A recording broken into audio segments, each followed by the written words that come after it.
Magandang araw po mga busing, mga idol. Samahan nyo ako ngayon, mag-unboxing tayo ng ALTO Professional Audio Mixer. So siya po ay mayroong 8-channel mixer with effects. C-Fire series po ito. ZMX122fx. So naisipan ko pong bumili nito dahil mahilig ako sa sound. First time ko po bumili ng ganito. So mahilig naman tayong mag karaoke minsan.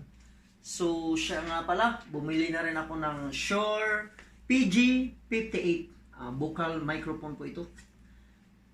So samahan niyo ako mga idol, mag-unboxing tayo. So ito na. Ito pala yung laman ng ALTO natin. So, una, mayroon siyang power supply. Yung adapter niya. Ito mga idol. Tapos, ito na siya. Yep. Wow! Ito na ay mga idol. Ang laman ng box ay mayroon siyang manual. User manual po. So, ito na mga idol, yung ano natin, audio mixer. So, mayroon siyang 4 XLR mic input. Tsaka mayroon ding 4 line input. Tsaka mayroon tayong 2 stereo input. Ang ganda, maayos naman siya idol. Mga busing. Mayroon siyang effects. Maganda yung mga knobs niya. So, sa next video ko, i-testing natin to. Para malaman natin kung maganda ba talaga.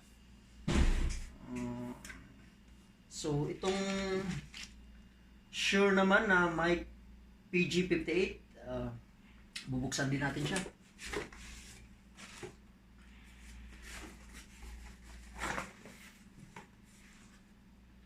So, ito may libre siyang XLR male and female wire.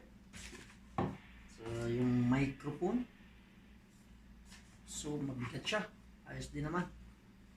Tsaka mayroon siyang pouch, mga idol. Lalagyan natin siya dyan. Tsaka mayroon siyang yung kabitan na ng microphone dun sa ano, stand.